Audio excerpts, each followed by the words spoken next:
What's happening, Hardscapers? This is episode 328 of the How to Hardscape podcast, where we talk about how you can start and grow your hardscaping business. And on today's episode, we have Chuck from Down to Earth Landscaping. In last week's episode, Chuck joined me as a co-host as we interviewed Adam from Little Yukon. Both of them were up in Toronto for an event with Knowledge Tree Consulting and COIVIC. So in this episode, we talk about that event together. Chuck talks about some takeaways from the event that he's going to take back to his partner in business, Jeffrey. We talk about what kind of takeaways he brings to his business partner and how they decide to implement those things, other aspects of the business that have changed recently, and a whole lot more. So before we get into today's episode, we want to say thank you to our sponsors. Cycle CPA. If you're looking for bookkeeping, accounting, CFO services, reach out to Cycle CPA at cyclecpa.com. Let them know How to Hardscape sent you for money off their services there. Patio SEO has hopped on board as a sponsor, and they are a leading marketing and brand building company in the hardscape industry. And if you don't know, this company is run by James Reed. We've had him on the podcast a couple of times, some of our more popular episodes, and he owns hardscape businesses across the country. And now you can have access to the same in-house marketing team that he has access to at patioseo.com. So if you're looking for a killer website, targeted ads, or data-driven strategies to grow, check them out at patioseo.com. If you're planning to go to Hardscape North America in Louisville, Kentucky, October 22nd to the 24th, you can use promo code VIPHTH to sign up, get 50% off your registration. That also gives us a little bit of a kickback and helps us here at the How to Hardscape podcast. And Knowledge Tree Consulting. George and Peter there are efficiency consultants in our industry, and I've had the privilege of having them both on one episode of the How to Hardscape podcast, and George multiple other times. Always great episodes, and I also got to sit down on a one-on-one with George and went through what they do for businesses, and I left that meeting with a lot of value, so I can't recommend them enough. If you want to learn more about what they do, go to knowledgetreeconsulting.com and get that conversation started with them today. And without further ado, let's get into today's episode. Today we're joined by third-time returning guests, maybe fourth. Chuck from Down to Earth Landscaping, one half of Down to Earth Landscaping, so you're co-owner with Jeffrey as well. Chuck came to Toronto, so this is a rare in-person interview from Colorado for a COIVIC and Knowledge Tree Consulting event, which was awesome. We're going to talk a bit about that during this interview. Also get into what he's been doing since he's been last on the podcast. I was just looking it up, 2022 and 2023. Yourself and Jeffrey were on the podcast, so we got lots to catch up on. Chuck, thanks for joining me.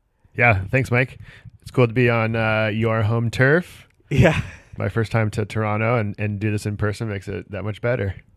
This is probably, like, besides the interview that we just did with Adam there, this is only like my third or fourth in-person interview, so these are great.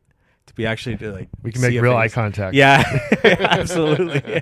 Chuck, so you came to Toronto. You did the Knowledge Tree Consulting COIVIC tour of their facility, and then speaking after listening to George and Peter and George from COIVIC again.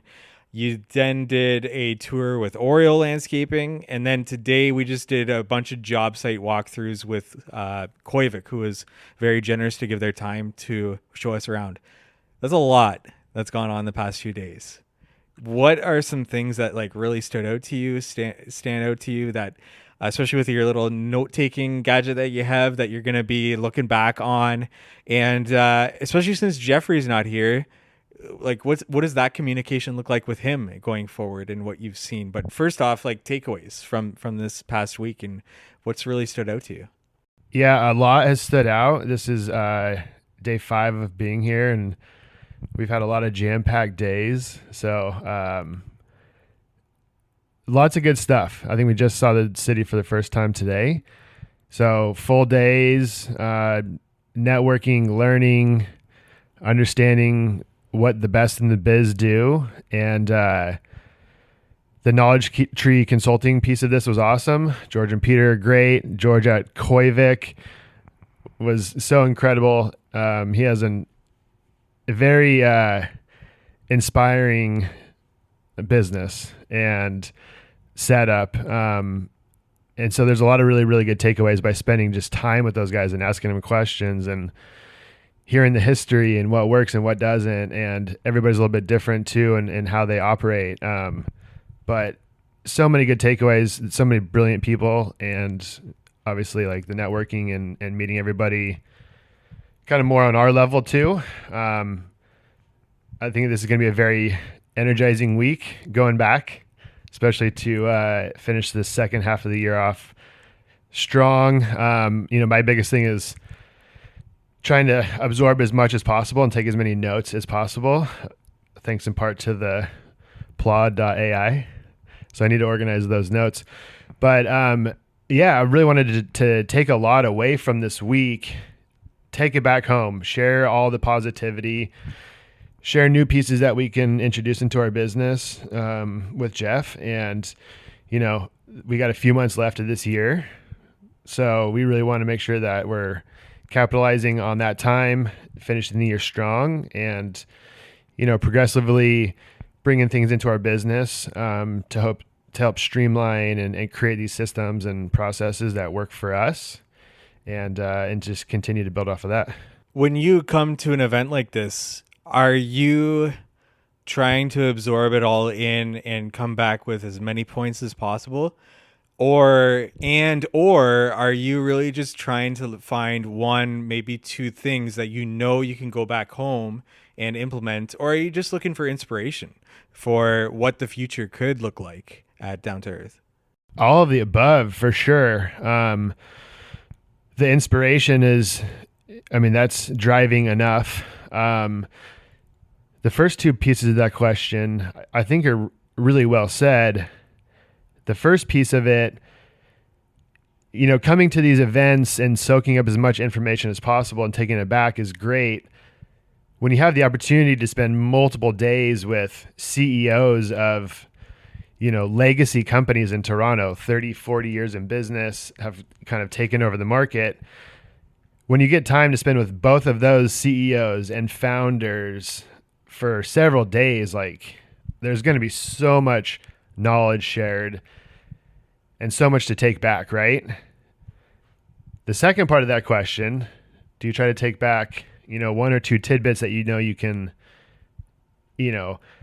integrate into the business right away? That I think is a really, really interesting way to go about these experiences, right? Because there's so many different ways people run their businesses, and there's so many different takeaways, and there's so much happening. Sometimes it can be like overload, right? Especially with, understanding how everybody runs their business differently. There's so much going on that if your target or your goal was to take away, what two things can I take back on Monday and make our business better? That's a really interesting way to go about it, because I think that that could be a little bit more impactful, because we all want to know everything all the time, right? And sometimes you just need to start with a couple. So what does that look like going back home now? Because Jeffrey wasn't here. He didn't experience what you experienced. What does that communication look like? Do you guys sit down and intentionally schedule a meeting to be like, Jeffrey, this is what blew my mind at this event, and going through key points? Or is this more so something that Jeffrey just kind of trusts you to do your thing? Can you actually first explain your roles and responsibilities and Jeffrey's roles and responsibilities in the business so that this makes sense for our audience? Yeah, absolutely. So since there's two of us primarily in the office, our roles have split between sales, estimating, business dev, and kind of the back end stuff, which is a lot of what I focus on, as Jeff is, head of operations. He's got the yard dialed, and now project management. So direct report for the team on a daily basis, making sure that everything is running smoothly and in our yard and on the jobs. So that's the role separation. Usually we go to these shows together.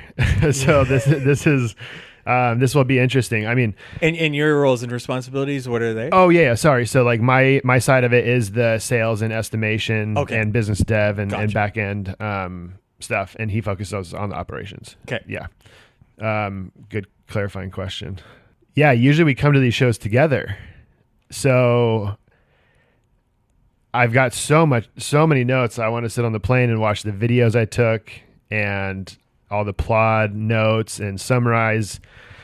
And honestly, like I was saying, it's easy just to put down a million different takeaways, right? And that's cool to organize it. But, spending some time on Monday or Tuesday, going through high level, this is, kind of a lot of what we touched on. Let's pick one or two things to like start right away and start small and then kind of build off of that, right? One of the best things that I heard from George Coit at COIVIC was to have this mentality to win a day a week. And I played baseball my whole life, and there was kind of like this saying, like, steal and out. If you can steal and out on defense, you get a little bit better odds of beating the other team. So winning a day per week is a really, really interesting mindset to me. And, rather than just telling the guys, hey, you got to work 20% harder today to win a day, like that's not the mentality, right? The mentality is like, how do we figure out if there's things that we can do or be more efficiently throughout our day or stay for an hour or two longer one day to make sure that we're going to be ahead going into the next day. And if you can steal a day a week, obviously that's a lofty goal, right? Yeah. But that's obviously like where you make your profit and you start to stack money, and the efficiency of doing that pays off over the course of a year. So understanding and trying to relay that to our team, like how to have the mindset to like, okay, let's figure out how we can win a day this week or steal a day this week. Because then we're ahead going into next week. And as we all know, there's nothing better than being ahead of schedule. Definitely. Definitely. I guess, how much do you tread on Jeffrey's roles and responsibilities when you go back now on Monday or Tuesday to be like, hey, Jeffrey, they do this in their operations? If you were to have some sort of operations, it'd be like, we should do that. Or do you just lay that on the table for Jeffrey and be like, they do this, this, this in their operations, and then let him kind of take the reins from whatever he takes away from that? Or is this more so a collaboration discussion? What I'm asking is, how much do you guys sort of, even if like Jeffrey was to go to an event on his own and then come back, how much does he say, Chuck, you should do this if it's your roles and responsibilities? Or is it a collaboration? Is it we should do this? Or is it this is the information I got, do with it as you see fit? Yeah, well, I think this is first time for this situation, so we'll have to see. We collaborate on just about everything. We talk about all the projects. We talk about everything pretty much every couple of days, so we're both very involved in all of that. We collaborate a lot. Again, I think the biggest thing is just like laying things out on the table and, giving a suggestion of, hey, this is something that could work really well. Start small. I don't want to come back, after he's been rocking it solo all week. I don't want to come back being like, hey, here's the changes we're going to make. So I think the collaboration will definitely be the way to go. Or even just, hey, here's what we went over. Here's some really good suggestions. Maybe sit with it for a few days. Let's revisit this next week and, see what is going to be the best fit. Obviously, I got to catch back up on what's going on. But that's probably the best way to go about this. Obviously I trust Jeff and everything that he does. So him making decisions and changes to what the team does or how the yard operates, any of that stuff. Obviously I have full trust in him to take care of that stuff. But, it's cool to have ideas and suggestions and then collaborate, figure out what's going to be best, implement them, and then see them work out. So the more we collaborate, the more buy-in there is on both sides, and that goes so far. Yeah, and I ask those questions because I'm not part of a partnership, so I find it very fascinating how you guys kind of bounce ideas off each other or collaborate, or how much you guys kind of guide each other. When you we went to these COIVIC job sites, and we saw the multi-million dollar jobs that they're doing and these massive projects. Do you go back and like, are you trying to get down to earth to start to do larger and larger projects of those sizes? Or do you look at those projects and say, we should stick in our lane, whatever that is? Like, do you take inspiration and be like, I want to be like this? Or do you look at that and be like, I like where we are in our lane? So what does that kind of inspire you when you see those job sites? Yeah, I mean, it inspires the heck out of me, and I always want to shoot for the moon and do those jobs. Like, that would be the coolest thing ever. Now, if we got into one of those jobs tomorrow, I'd be terrified, and it could be the end of us. So I'm also a realist.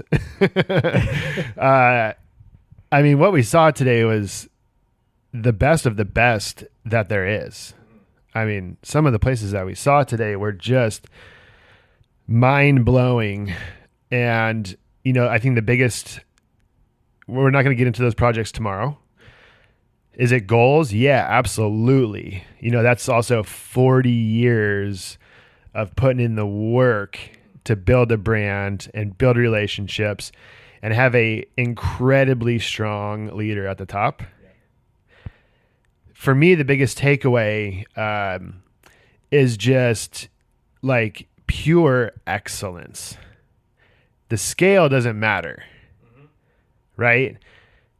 If you can just spread and install pure excellence every step of the way, something like that will be natural when the time comes, right? It's just more concrete or more stone, right? But if you can instill, again, like going back to the mindset, like that we are only going to do the best of the best because we know it won't fail. We know we can stand behind it. And the people that appreciate that will appreciate more than the risk of not getting that type of work or having that type of mindset, right? Everything is done and over-engineered and built to last forever and is the most incredible work that I've ever seen. So it just speaks volumes. Like, the scale of it is massive. They have the right people. They have the right leader. They have the right engineers. They've done it before. They know what's going on. But at the end of the day, like, for them, if it's a little patio, you know, it's the same as a ginormous patio, which is what they're doing.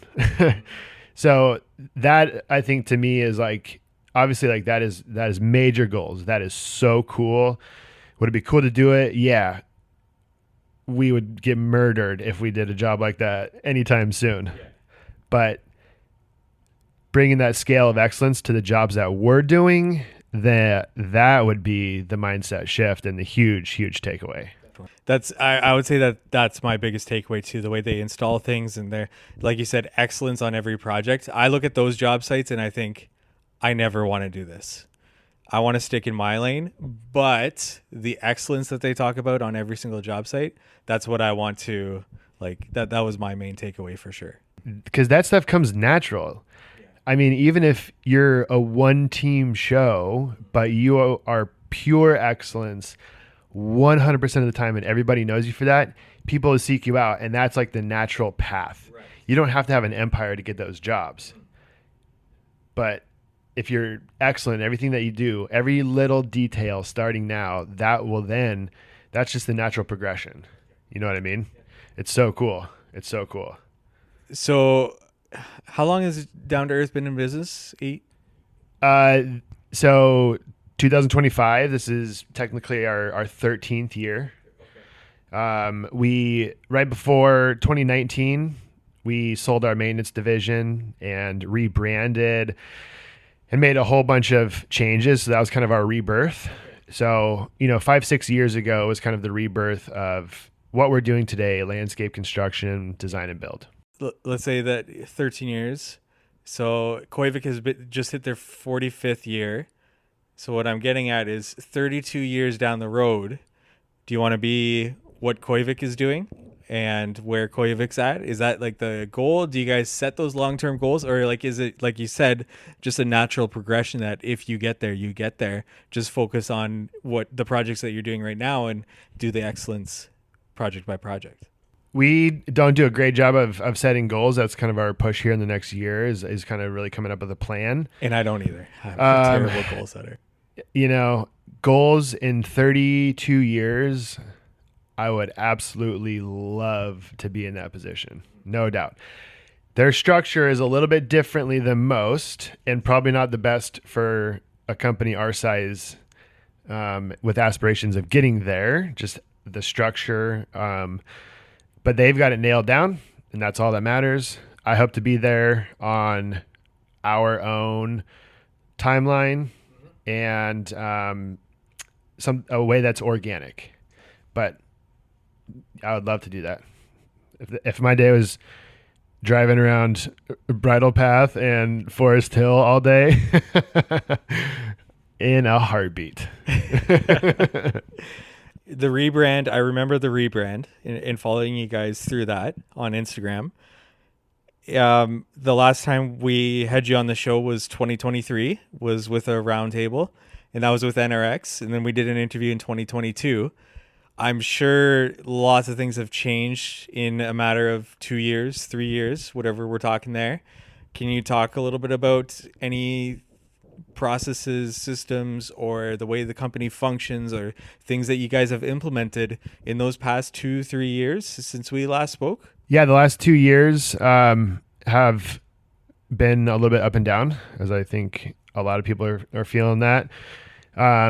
We've had some personnel changes. We've had tough selling years, good selling years, a handful of different things that cause those highs and the lows.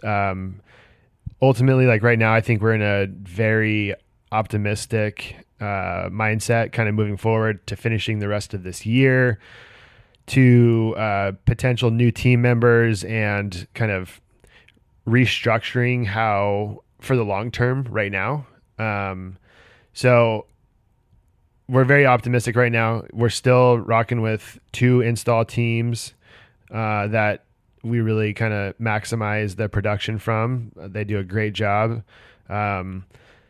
Hopefully 1 or 2 of those new hires will be in the office and either doing some design work or office managerial type work. There's some other avenues to look at, but once we get a little bit more support in the office, then the optimism to kind of make the next step is there. And right now we're figuring out what that structure looks like, finding the right team members, and we're one good person away from really kind of taking a leap forward, and that's what we're optimistic about. We want to take a break from today's episode to talk about marketing. Are you looking to take your hardscape business to the next level? Well, this is brought to you by Patio SEO, the leading marketing and brand building company in the hardscape industry. And if you don't know, this company is run by James Reed, who owns multiple hardscape businesses across the country. And here's the kicker. You're not just getting access to any team. You're getting access to the very team that helped grow James's own companies, plus hundreds of others in the industry. Whether you need a killer website, targeted ads, or data-driven strategies to grow, Patio SEO has got you covered. They've been in your shoes and know exactly what works. We've had James Reed on the podcast a couple of times, and there's some of our more popular episodes, talking about branding, talking about how he's built companies across the country. And with that, he needs lots of leads, which means he's had to perfect his branding and marketing. And now you can have access to that same in-house team that he has access to for his own hardscape company. So if you're ready to build your brand and see some serious growth, check them out at patioseo.com. That's patioseo.com, or follow James on Instagram at road to 100ms. That's road to 100ms. Let's get your business the attention it deserves. Now back to the episode. We want to take a break from today's episode to thank our sponsor, Cycle CPA.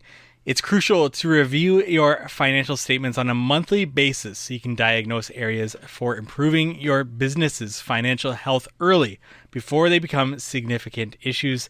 Too many contractors wait until the end of the year to review their financials as they file taxes, when it's often too late to take action to change the outcome. Cycle CPA not only handles bookkeeping and taxes, but they also ensure that you're armed with financial data on a monthly basis to make key business decisions. They offer benchmarking, cash flow forecasting, and assistance in developing targets for financial metrics. With their team of accountants specialized in the hardscape and landscape industry, they currently work with hundreds of companies in this field.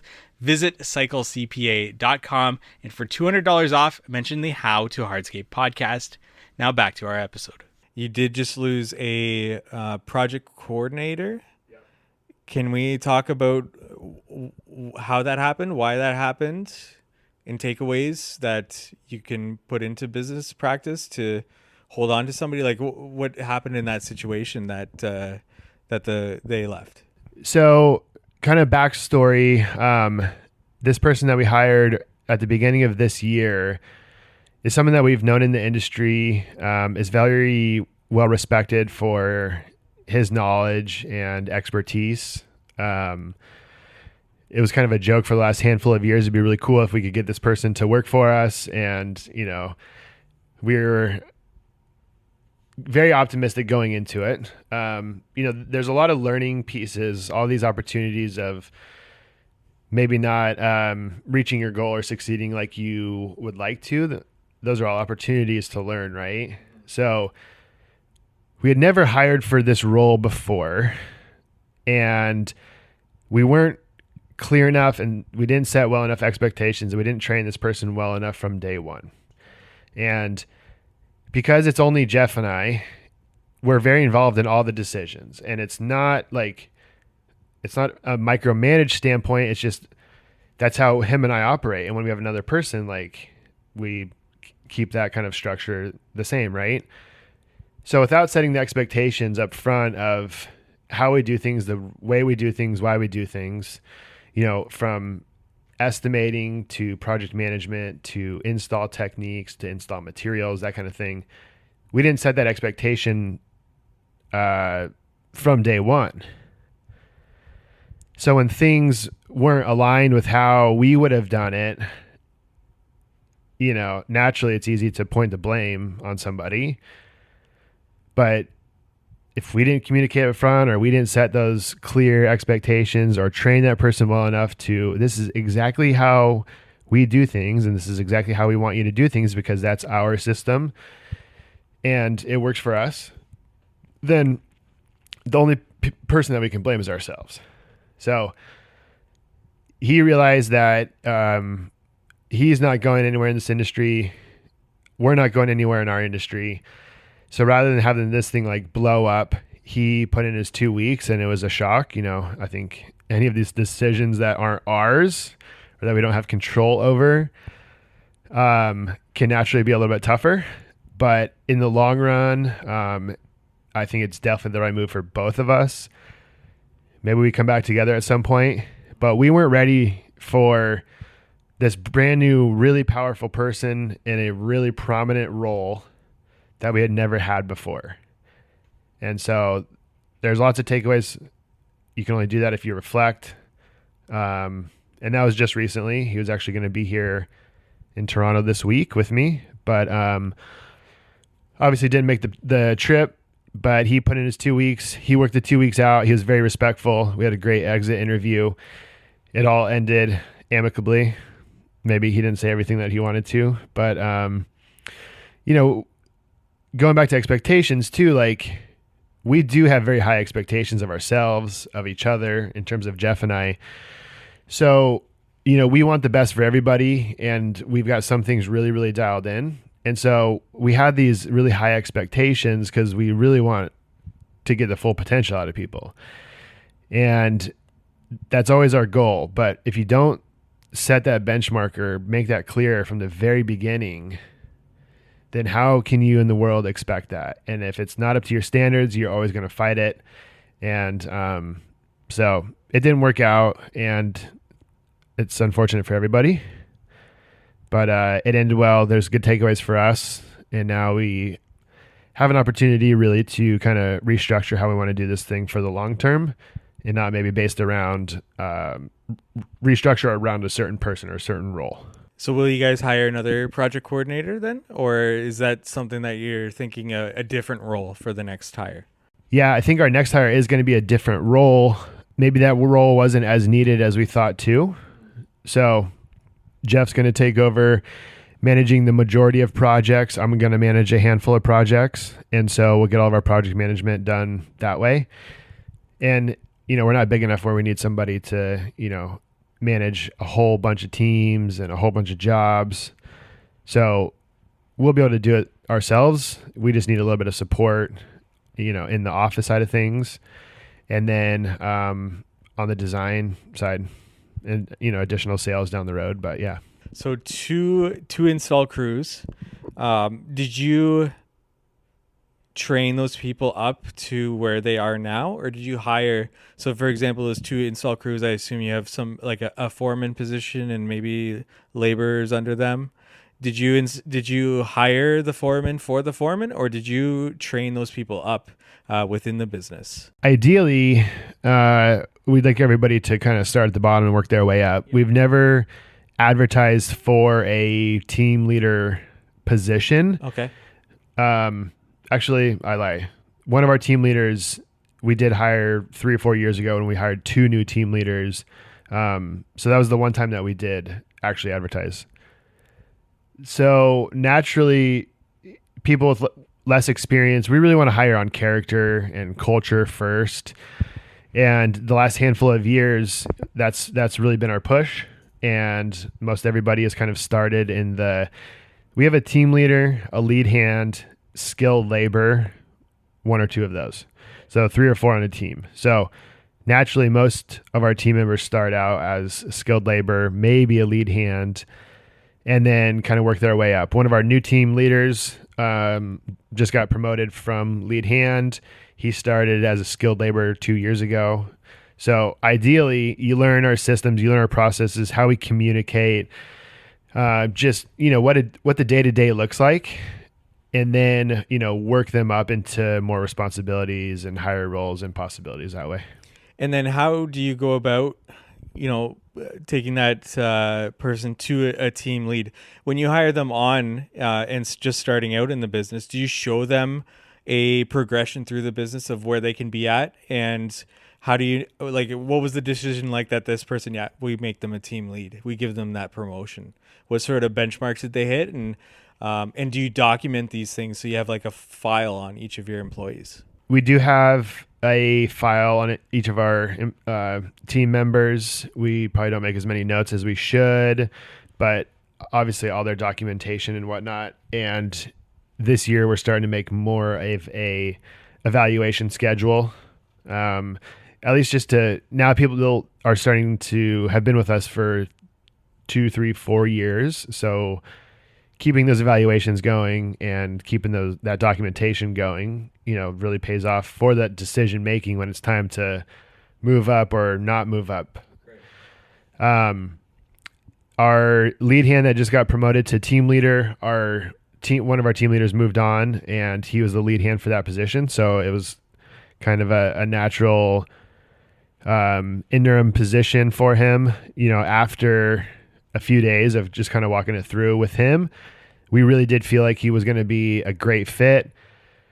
And again, knowing that this was a big jump, right, and a big change from where he was, we didn't want to kind of fail him in setting the expectations and showing him what a team leader does. So we created essentially a 6-month-long training program. And the first half of that is based on becoming a DTE team leader, what the day-to-day looks like, what the responsibilities look like, how you can make decisions about a project when things come up. We have sprints 3 times a week in the morning for 15 minutes, just helping him in all the different ways that a team leader goes about their days, communicating with clients and subs and ordering some materials and us in the office. So this training program, again, looking back and seeing, we might not have done the best job of training these certain roles before. We can't let that happen again. So the first 3 months is really developing the kind of the day-to-day team leader role. The first 3 months. The second 3 months of that is defining him and helping him find his leadership style. So we've got a collection of books. We've got a collection of podcasts. We're going to talk regularly. And he's younger too. He's in his late 20s. He's been with us for 3 or 4 years now. So he gets what we're doing, but he's still young. So really trying to help him become a really good leader, because there's a lot more than just managing a job site and having some of this communication, right? It's about managing relationships on your team and how to really work with the office to get things done in the field and understand time estimated and materials estimated and how to order those materials, and kind of have all that going at once, and then how to motivate your team and sometimes discipline your team and really show up as a leader for that team to succeed. So by the end of 6 months, hopefully they'll have a really good understanding of the role, and hopefully he'll have a really good understanding of, or begin his exploration or his journey on identifying the type of a leader that he is. And he's managed in the past, not with us, but naturally can get people on his side. So I think the leadership piece will come naturally. He just needs to kind of find his style. And so for 6 months going into the winter, hopefully that really sets him up for success going into next year. And, we're kind of giving it our all right now on this training program. So we'll know if it's the training program that works or doesn't work. But we feel really good about that. And he's really catching on. And I think he's going to do a really good job. The books and the podcast list is really interesting. Do you give that to him hey, these are what you should listen to and read? Or do you also say, I want to talk to you about this book once you're finished? So that he read it, what his takeaways are, what maybe you can talk about what your takeaways are. Is there a schedule of that to happen, or is it these lists, go do it, read it on your own time, listen to it on your own time, and just leave it at that? We definitely want to talk about it. I also don't want all these books and podcasts to be my homework too. Part of this too, and I mean, obviously, thanks to AI, one of AI's many wonders, right, is, spending some time putting this whole training program together. Oh, yeah. But ChatGPT really helped me kind of develop this list. Part of it is, find some other resources too that you think are relatable to our industry or to him specifically, or what could help him, along with the list that we provided. And then, I think there was a 1-page, journal or note taking at the end of each book or whatever. I was listen, I'm not going to read this because, if you want to go deep, because leadership can be kind of deep. If you want to go deep, I'm not going to read your notes but let's talk about it. Yeah. And I've read and listened to most of these, so I kind of understand the high level pieces of them. Maybe this will motivate me to read them all again, or read the ones I haven't, for the first time. But I think talking about it too, because then we can also give feedback from our perspective, and then also from the team's perspective too, on what's really clicking, areas to work on, what they got out of these pieces and these resources, because it's a lot of really good stuff, or I think it is. We'll see how it all lands. Is it more so informal, whenever you run into him and he said he's read this book, you'll talk to him about it? Or is it do you have a schedule that you'll sit down and talk to him about what he's learned and stuff? This 6-month training program, we did a really good job of scheduling our project management sprints, Monday, Wednesday, Friday mornings, quick. We're doing 30, 45, 60, 90, 120 day evaluations. And that'll just be like a informal sit down conversation. So we have kind of the whole meeting schedule planned out for the next 6 months. So I think at just those meetings, we'll just kind of reflect on, hey, this was the last 3 or 4 weeks worth of, pieces that we wanted to work on. What did you learn? What were good takeaways? What really stuck with you and resonated? How do you want to kind of bring that into a real life situation? What do you chalk up to the having people stick around for 2, 3, 4 years with Down to Earth?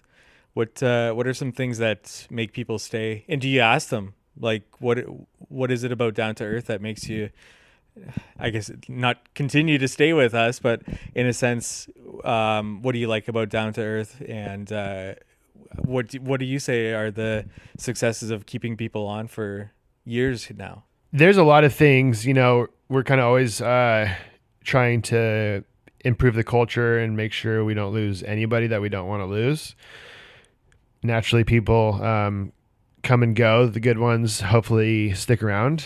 A friend of mine, Matt Heiner, said back in the day, and maybe somebody else said it too, but he likes to, and he trains his team well enough that they could go start their own business, but he takes care of them well enough that they don't ever leave. And he has got a very, very tenured staff. So I think that speaks volume when someone says it and then they understand how to make that a reality.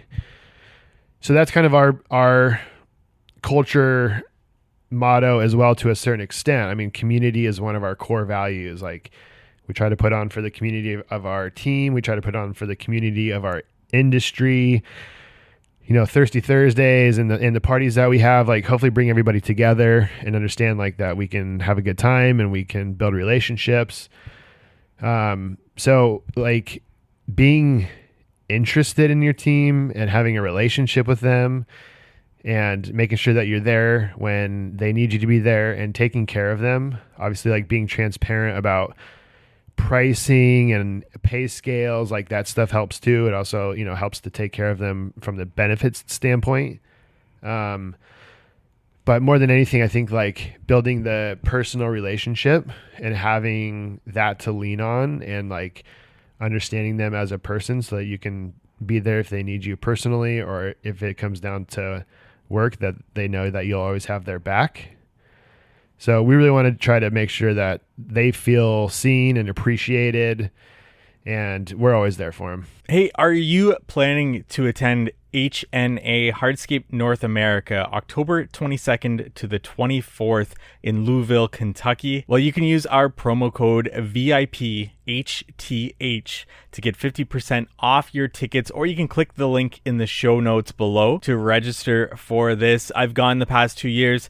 It is awesome. A massive trade show along with the Equip Exposition with more than 1,000 exhibits, 42,000 square feet hardscape house, as well as a 30+ acre outdoor demo yard that you can demo equipment. There's the HNA Awards ceremony. There's lots of educational sessions throughout the day, and there's more than enough events before and after the trade show itself. I've always enjoyed my time. I'll see you there. Use the code VIPHTH to get 50% off your tickets and register sooner rather than later, because tickets do increase leading up to the show. We want to take a break from today's episode to thank our sponsor, Knowledge Tree Consulting. They are efficiency consultants in the industry with 35 plus years of industry experience building Oriole landscaping in Toronto, which they are completely hands off at this point.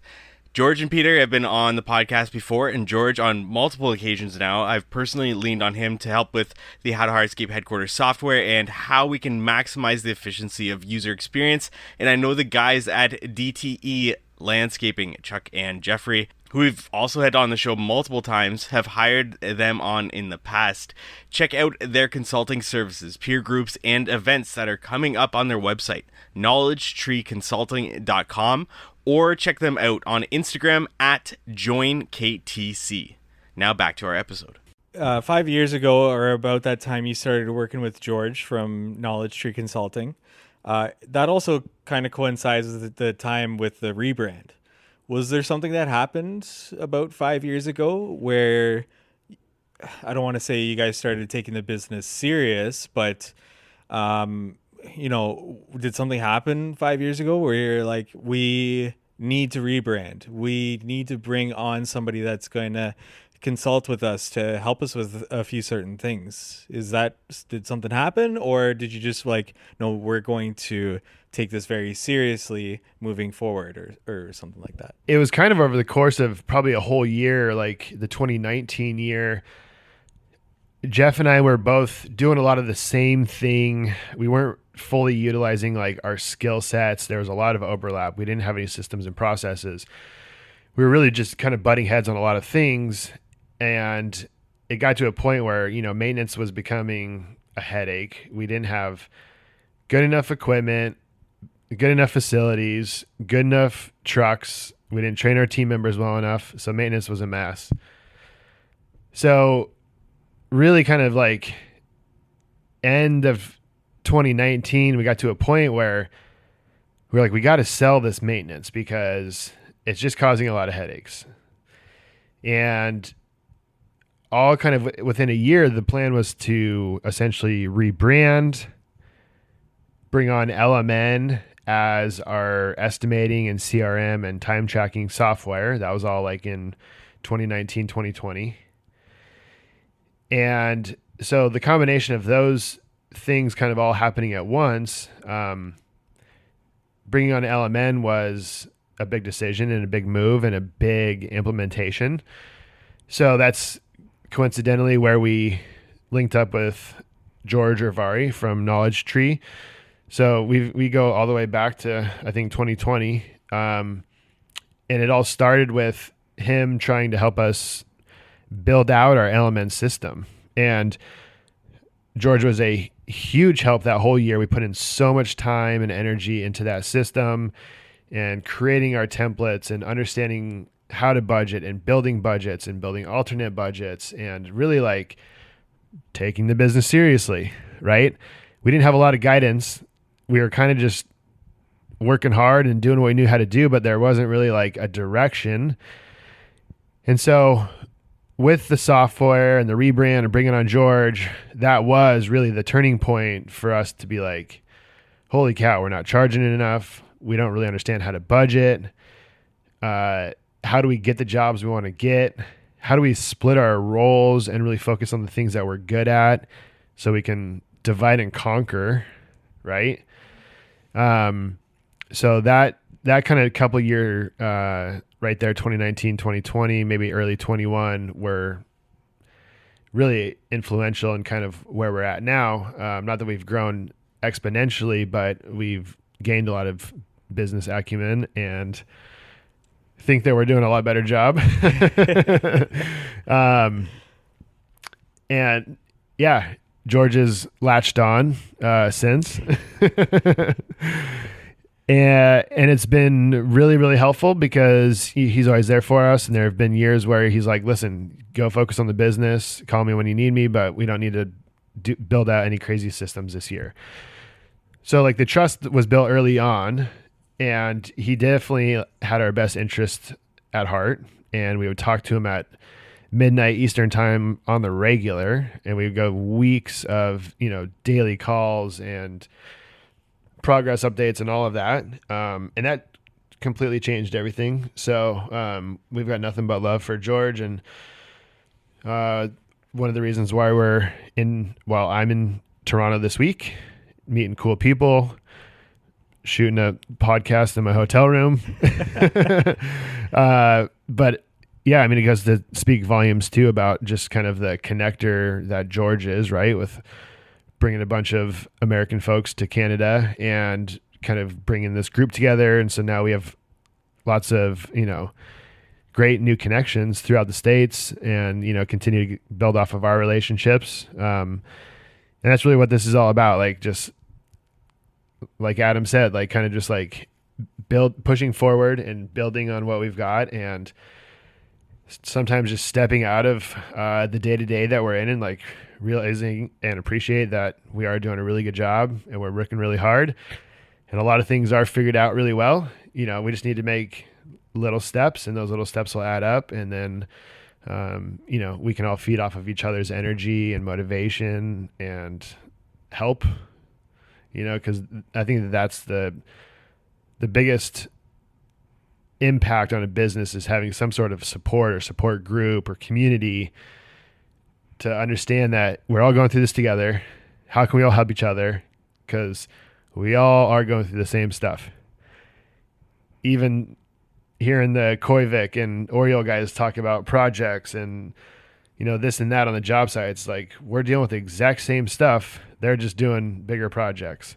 So it's cool to know that we're all in this together and that we can really lean on each other for support and motivation. And this week was at the right time, and it was very re-energizing. So yeah, being a part of these things, it has been a big reason why, is because of George and what he's kind of taught us about how to develop our business and continue to push forward. What's one, maybe two things that George has helped with the most over the past 5 years, that aha moments in the business and things that were implemented that really succeeded? Can you touch on one, maybe two? Our LMN system is really, really, really built out, and all the softwares have their gripes, but LMN completely changed our business for us. So him specifically helping us build that out was probably the biggest game changer.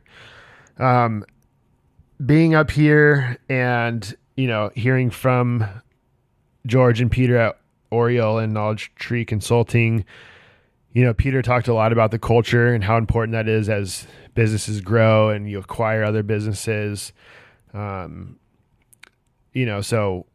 the culture is always incredibly important to us. So just kind of like being like motivated to really kind of push forward and keep pushing forward on the culture side of things. And George Rivari, he's just built different, man.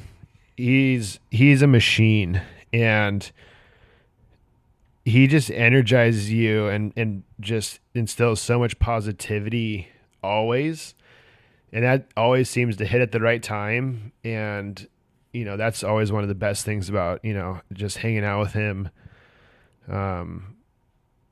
He just like brings life into you, into your business, and also reiterates the things that are going really well and to build off of those things. And that's just kind of like a constant thing that he does for us, which is fantastic. Last question for you, Chuck. What keeps you going in those, or getting up early morning, long days? What keeps you going and waking up and doing what you're doing at Down to Earth Landscaping?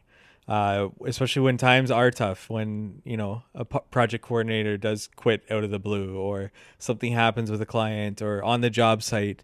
What keeps you going? That's a good one. You're going deep, like Adam did just a little bit ago.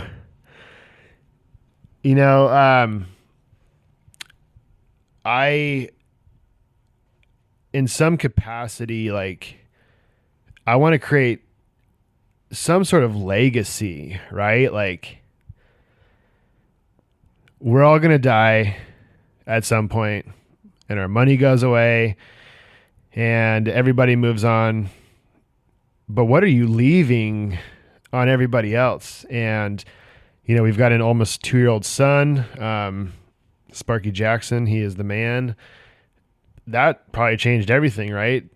2 years ago, that moment that he came into our lives is like, before it was just doing a lot of this to have a good life for my wife and I, and kind of just have the freedom to do what we wanted. And I know I'm a little bit late to the game here, but like, having a kid just changes everything. And you just think about your decisions differently, and you think about the whys a lot differently.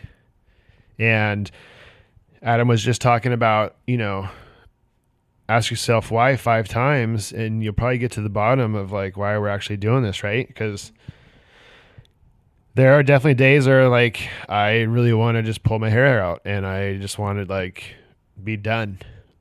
Even if I wanted to be done, like there's just no way it would just be done. It would linger. It would be a nightmare. And there's times where you want to throw your phone through the windshield and, maybe I'm just more of a fiery personality, but it's because I care, right? So also like understanding and seeing those moments too, it's like, wow, okay. What we are doing is really, really cool and it's really, really special. And yeah, is it underappreciated? Yeah. Do landscapers, get a bad rap? Yeah. But you know what? Like the people that we are able to take care of and the clients that we have, like to see how much their lives change, when their backyard space goes from unusable to incredible. Seeing like how much their lives change and their kids' lives and their families' lives change has a huge impact, right? And seeing those projects come to fruition and taking a step back and to appreciate like why we're doing it, like that is really cool. And that is building a lasting impact on a lot of people. So how do we make that bigger than just like one job at a time? How do we create this legacy that, our kids will talk about and our grandkids will talk about for a long time? So, and it doesn't mean we have to be this massive empire. It doesn't mean like we need to make $1 trillion, but, to help like raise our family and to instill good values in our families and to like leave them with something, I think is like the biggest reason why. And that something right now is down to earth, and it's the brand and it's the community that we've built. And it's, showing everybody that you can work hard and get exactly what you want, and you can make things happen. And you can do a lot of cool things and you can meet a lot of cool people along the way. But what if this thing, and George would kill me, and what if we could leave this thing well beyond the time that we're here that people continue to talk about or has an impact on their lives? That's the why. Do you look at George Coito's business and his son now hopping into it? I know it's early, but would you be proud if your child grows up and wants to be a part of the business in some way and see it the same sort of path of starting him working with the guys or gals in the field at that time and him growing through the business? I think it's awesome.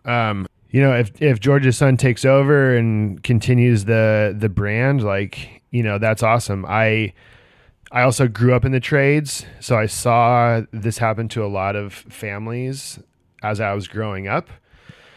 There's certainly like a huge sense of pride in passing your business that you've built your whole life, like down to your kids. I always dream of that day, like, if one of our kids decided like, hey, I had my experience, I feel like I know what I want to do, and it's to, be a part of the business long term, figure out how to get them to a point where they can eventually take over and pass it along. Like that would be incredible. That would be so cool. I dream of that moment all the time because I saw it happen to so m目families as I was growing up, and I was like, wow, that is really cool, especially in this kind of construction industry. So, I think it would be awesome. Maybe in previous generations, there was probably pressure to pass it on, pressure on your kids to take it over. So I certainly don't want to like instill that pressure or cause any pressure whatsoever. But hopefully they can see that like you can do cool stuff, you can work hard, you can get what you want, and you can live a nice life if you're doing this all right, by changing people's lives one design, build, landscape, construction project at a time. With excellence. With excellence, always with excellence. Chuck, thank you so much for your time and doing this with me in person. Where can our audience go find out more about DTE? You yourself, Jeffrey, where would you want to send them to?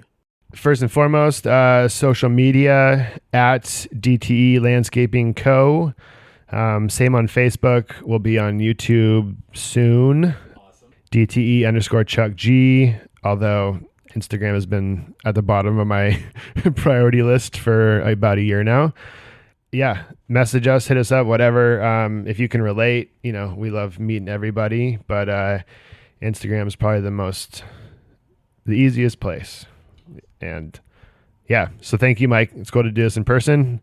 I've said it before, and I think what you're doing here is really cool, and you're bringing the community together, and you're a really stand-up guy, and you're a great tour host. Chuck, thank you so much. Thanks. Thank you for listening to today's podcast episode. Go check out Chuck at Down to Earth Landscaping on Instagram. That is DTE Landscaping Co. Or to follow along with Chuck, that's DTE_Chuck G. And if you want to help us out, a 5-star rating, review, Apple, Spotify, wherever you're listening to this really does help out. I do see some of those numbers rising, so thank you so much to anybody and everybody that has left us that 5-star rating and review recently. And before we leave you, we want to say thank you to our sponsors. Cycle CPA, if you're looking for bookkeeping, accounting, CFO services, reach out to Cycle CPA at cyclecpa.com. Let them know How to Hardscape sent you for money off their services there. PatioSEO.com. And now you know Patio SEO can take your hardscape business to the next level. James Reed and his expert team have built a reputation on success, not just for their own companies, but for hundreds of others just like yours. So don't wait. Visit PatioSEO.com to learn more and get started. But also be sure to follow James's journey on Instagram at Road to 100 M's. That's Road to 100 MS for behind the scenes tips and insights. And I do recommend checking that out and following along to that. Ready to build your brand? Patio SEO is here to help you every step of the way. If you're planning to go to Hardscape North America in Louisville, Kentucky, October 22nd to the 24th, you can use promo code VIPHTH to sign up, get 50% off your registration. That also gives us a little bit of a kickback and helps us here at the How to Hardscape podcast. And Knowledge Tree Consulting. George and Peter there are efficiency consultants in our industry, and I've had the privilege of having them both on one episode of the How to Hardscape podcast, and George multiple other times. Always great episodes, and I also got to sit down on a one-on-one with George and went through what they do for businesses, and I left that meeting with a lot of value, so I can't recommend them enough. If you want to learn more about what they do, go to knowledgetreeconsulting.com and get that conversation started with them today. And we look forward to meeting you next week on the How to Hardscape podcast.